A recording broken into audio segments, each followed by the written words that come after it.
പ്രതീക്ഷയുണ്ടായിരുന്നില്ലല്ലോ ഇങ്ങനൊരു വിയോഗം പെട്ടെന്നുണ്ടാവും എന്നുള്ള ഒരു വിചാരം ഞങ്ങൾക്ക് ആർക്കും ഉണ്ടായിരുന്നു. 21-ാം തീയതി ഉച്ചയാകുമ്പോഴാണ് കൺട്രോളിൽ നിന്ന് പോകുന്ന പോലെ എന്നുള്ള രീതിയിൽ ഡോക്ടർമാർ പറയുന്നത്. ഞങ്ങൾ 23-ാം തീയതി ഹോസ്പിറ്റലിൽ പോകുമ്പോൾ ആ സമയത്താണ് MI ഹാർട്ട് അറ്റാക്ക് വന്നാണ് പോകുന്നത്. അത് കഴിഞ്ഞ് ആശുപത്രിയിൽ ചെല്ലുമ്പോഴും തിരിച്ച് വീട്ടിലേക്ക് തന്നെ വരാൻ പറ്റുമെന്നുള്ളൊരു പ്രതീക്ഷയിൽ തന്നെയാണ് ഞങ്ങൾ നിന്നിരുന്നത്. ഓരോ ദിവസവും ഇപ്പോൾ ഹൃദയാഘാതത്തിൻ്റെ അറിയാമല്ലോ, മൾട്ടിപ്പിൾ ഓർഗൻസിന് ഇഷ്യൂസ് ഉണ്ടാകും. അപ്പോൾ അതെല്ലാം തന്നെ ക്ലിയറായി വരുന്നു എന്നുള്ളൊരു പ്രതീക്ഷ നമുക്ക് ഉണ്ടായിരുന്നു. അപ്പോൾ ഓരോ ദിവസം കഴിയും തോറും ആ ഒരു പ്രതീക്ഷയെ തന്നെ മുന്നോട്ട് പോയിരുന്നത്. ചില ഓർഗൻസിനൊക്കെ തന്നെ വിഷയങ്ങളുണ്ട്, അത് പോസിറ്റീവായി കാണിക്കുന്നു എന്നുള്ള റിപ്പോർട്ടുകൾ ഡോക്ടേഴ്സ് പറയുമ്പോൾ അതിൻ്റെ ഒരു സമാധാനത്തിലായിരുന്നു ഹോസ്പിറ്റലിൽ നമ്മൾ കഴിഞ്ഞിരുന്നത്.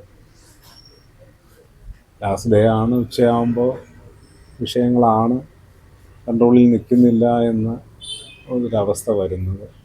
പിന്നെ പെട്ടെന്നങ്ങ് കഴിഞ്ഞു പോയി. അപ്പോൾ അതൊക്കെ ഒന്ന് അംഗീകരിച്ചെടുക്കുന്നതിനൊക്കെ തന്നെയുള്ള ബുദ്ധിമുട്ടുകളുണ്ട്. അപ്പോൾ അതുകൊണ്ട് തന്നെ ആര് ചോദിക്കുമ്പോഴും നമ്മൾ ബെറ്ററായി വരുന്നു എന്നുള്ള പ്രതീക്ഷയാണ് പങ്കുവച്ചിരുന്നത്. അപ്പോൾ ആ ഒരു മെസ്സേജാണ് എല്ലാവർക്കും ഉണ്ടായിരുന്നത്.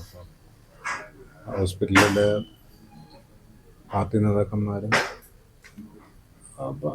അച്ഛനെ സ്നേഹിക്കുന്ന ആളുകളെല്ലാം തന്നെ ഇത് അന്വേഷിക്കുമ്പോഴൊക്കെ തന്നെ നമ്മൾ ആ ഒരു മെസ്സേജാണ് കൊടുത്തുകൊണ്ടിരുന്നത്. അപ്പോൾ പെട്ടെന്നാണ് കയ്യിൽ നിന്ന് പോകുന്ന അവസ്ഥയായി എന്നുള്ള വിവരം അവരും എല്ലാവരും അറിയുന്നു. അപ്പോൾ പെട്ടെന്ന് ഉണ്ടാകുന്ന ആ ഒരു എനിക്കറിയില്ല അതൊക്കെ എങ്ങനെ പറയുക എന്നുള്ളത്. അപ്പോൾ സ്നേഹിക്കുന്നവർക്കൊക്കെ തന്നെ പെട്ടെന്ന് അച്ഛനെ കാണാനും ഒരു അന്ത്യോപചാരം അർപ്പിക്കാനും ഒക്കെ കഴിഞ്ഞു എന്നുള്ള കാര്യം അറിയില്ല. നമ്മൾ തിരുവനന്തപുരത്ത് നിന്ന് ആലപ്പുഴ വലിയ ചുടുകാട് വരുന്നവരെ ഉള്ള ആളുകളുടെ ഒരു വികാരമൊക്കെ